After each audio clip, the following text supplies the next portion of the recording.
Good day to you, my dear students. Once again, I'm Sean Xavier Alcalita. For the next topic of result class, we'll be talking about the 19th century Filipino economy, society, and the Chinese Mestizos.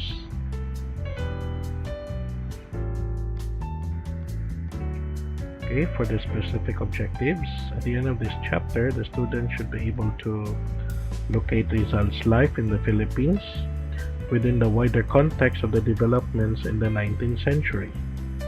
Explain the important role of the Chinese Mestizos and their ranks within the changing Philippine economy and society. And moreover, discuss the interplay of several factors that contributed to the changing landscape of Philippine society and economy.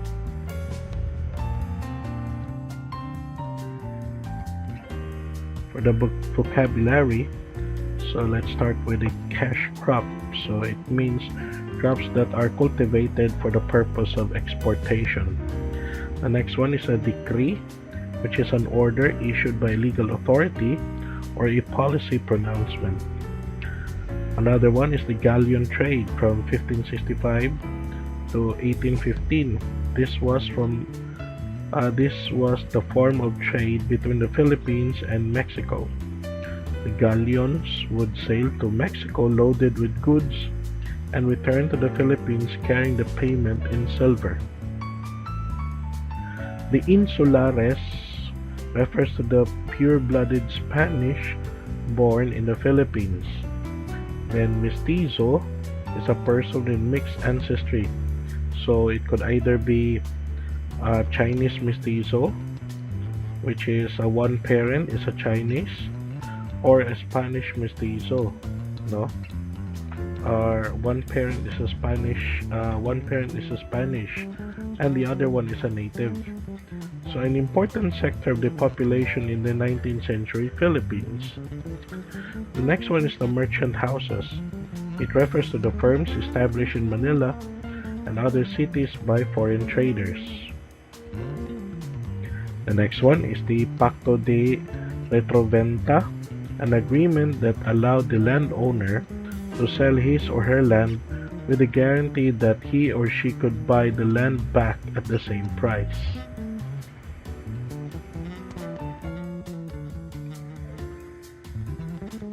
Okay, again from the vocabulary, Parian is a Chinese enclave established in 1581 outside the walls of Intramuros, so the Chinese were forced to live in the Parian.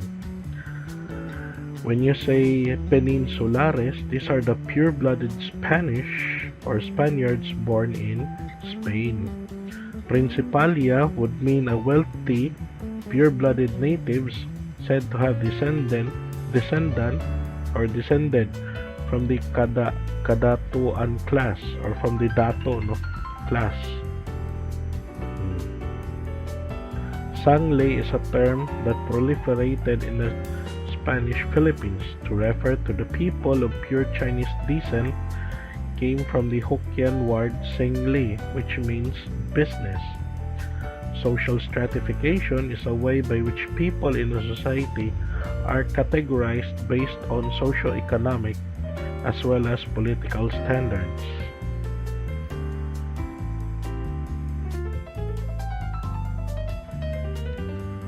Okay, so let's go over now to the next topic, the 19th century Philippine economy. So the changing landscape of Philippine economy and society. So many scholars consider the 19th century as an era of profound change in the Philippines. During this period, vast economic, political, social, and cultural currents were felt.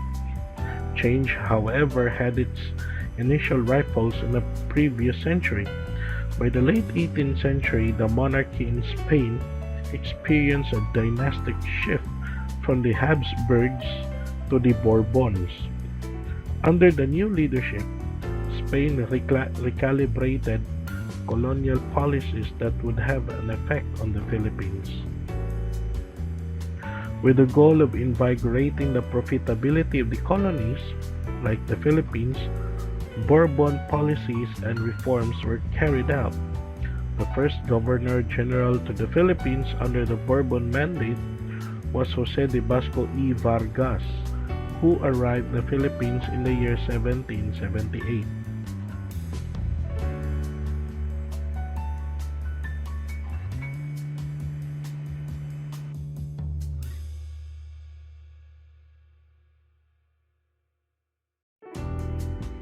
So by the time Basco arrived, the galleon trade, the main institution existing in the Philippines, was already a losing enterprise.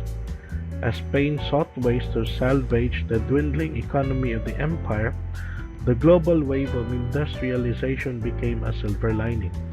As many imperial powers in Europe and the West were undergoing industrialization, an increased demand for raw materials presented an opportunity to look into the agricultural potential of the Philippines. Thus, it was viewed that the transformation of the economy towards being export-oriented, harnessing the agricultural products that could be yielded from the archipelago, was the way to go.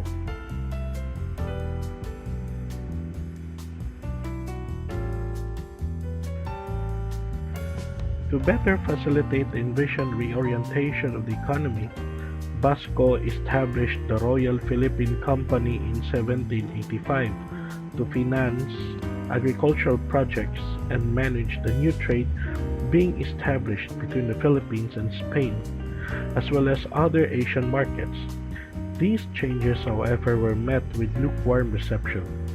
Resistance also came from various sectors like the Catholic Church, that was not receptive of the labor realignments entailed by the planned reforms, and traders that were still holding on to the galleon trade. It also did not help that the Royal Philippine Company was fraught with issues of mismanagement and corruption. As Basco pushed for the reforms, he lifted a ban on Chinese merchants that reinvigorated internal trade, initialized the development of cash crop farms, relaxed certain policies that allowed the gradual opening of Manila to foreign markets, and established the tobacco monopoly to maximize the production of the export good.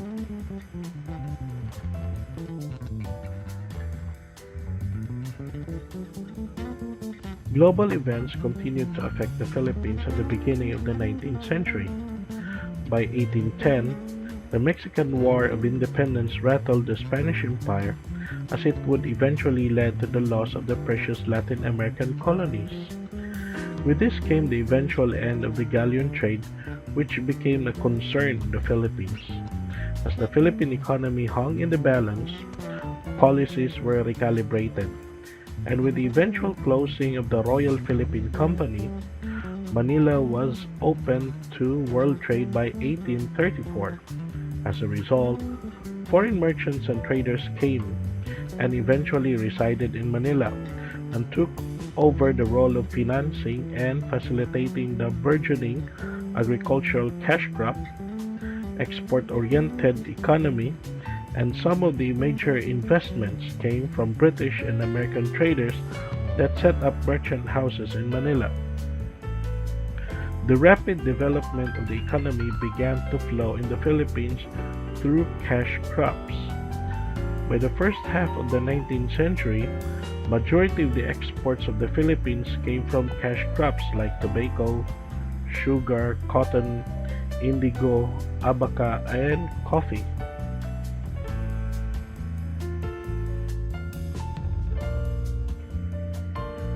The importance of land became more evident as cash crops became the major source of the revenue in the colony. As the provinces shifted to cultivating cash crops, land ownership and management began to be a concern. The farmers felt the pressure of the economy, while the hacienderos grabbed the opportunity.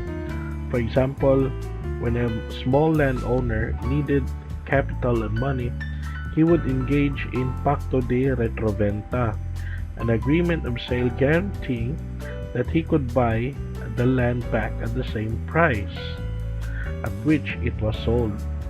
However, it became difficult to buy back land given the continuously increasing demand of the economy and the renewals of the sale. which further buried the farmers to indebtedness.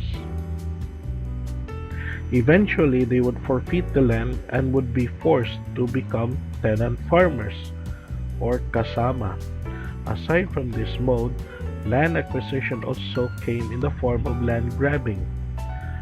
As the growing economy required better management of lands, the inquilinos emerged, renting the land to sublet it into smaller farmers. These factors would bring change to the social stratification in the countryside that, as the next chapter will show, did not continue without tensions and contestations.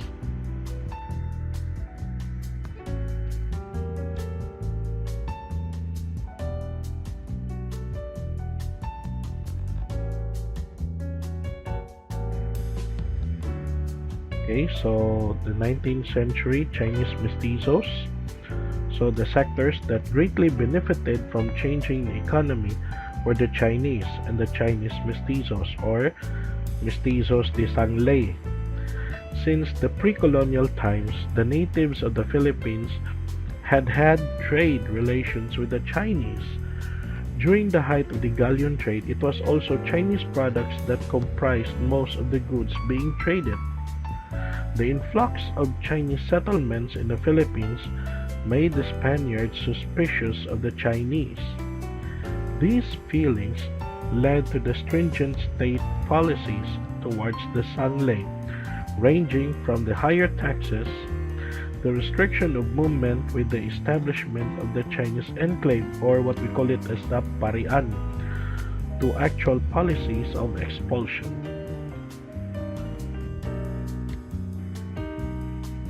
The Chinese, however, proved to be necessary outsiders in the Philippine colonial economy and society. Although the Spaniards were wary of the Chinese, they realized the importance that the latter played in sustaining the economy. From the goods loaded onto the galleons to the development of the retail trade, the Chinese enlivened the economy.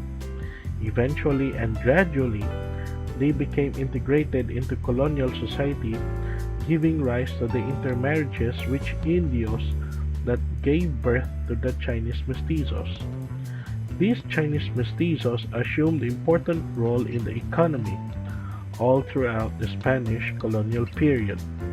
They influenced the changing economy in the 19th century by purchasing land, accumulating wealth and influence.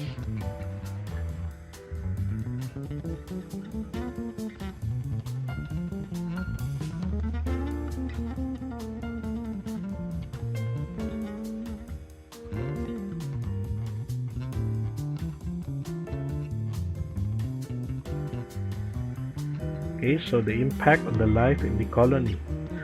So the economic developments mentioned precipitated social, political, and cultural developments as well.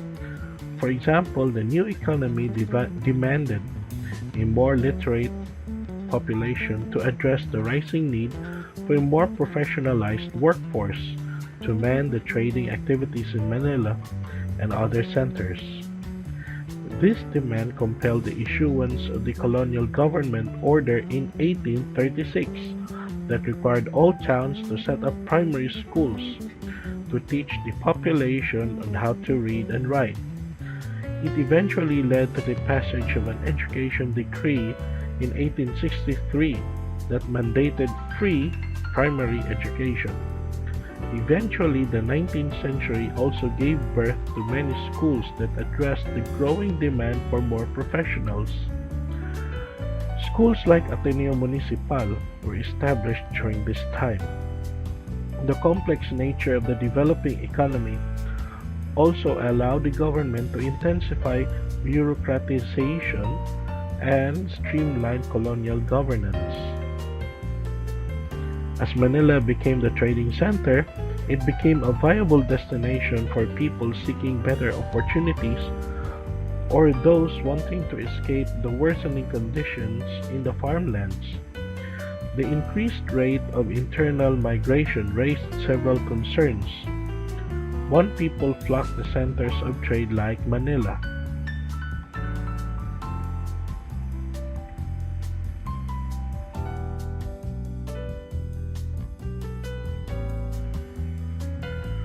Overcrowded implied issues in living quarters, sanitation and public health, and increase in criminality.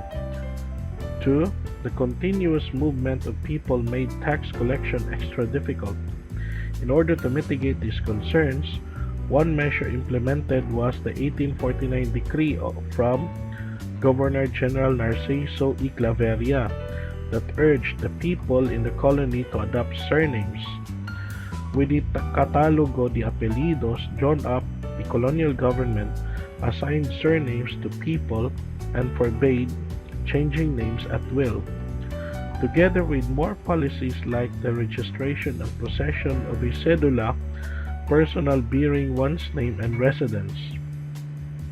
The colonial government sought to have a better surveillance mechanism. To help carry out policies better, the Guardia Civil was eventually established. As the new economy afforded the colonial state new opportunities, it also prompted the state to be more regulatory and to assert its authority.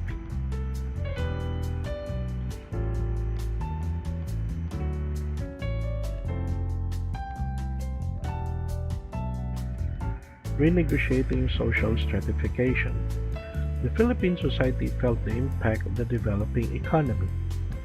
As a result, social relations underwent redefinitions, and the changing dynamics brought about a renegotiation of social stratification.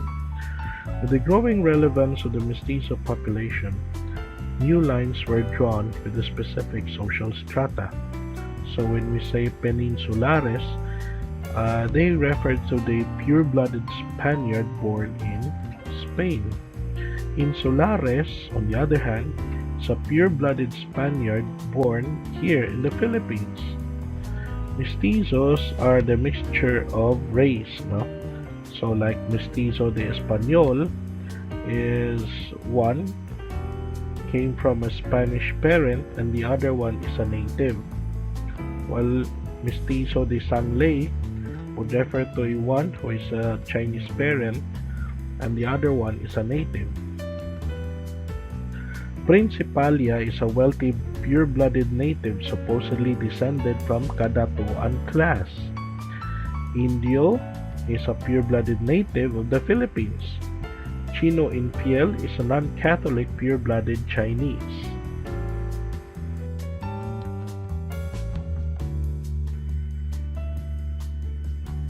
So as the Spaniards lost economic power in the 19th century, they asserted dominance by virtue of their race. This issue brought complications with the rising Principalia and Mestizo populations, who realized their indispensable position in society as movers and facilitators of the economy. The renegotiation continued throughout the country as the Mestizos and Principalia elite especially demanded social recognition that the pure-blooded Spaniards had consistently denied them.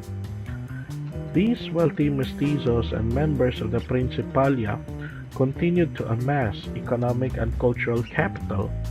They also availed themselves of the opportunity to obtain higher degrees of education not only in the Philippines but also in Europe. These activities augmented their relevance in society, as it was from these ranks that articulations of nationalism would emerge.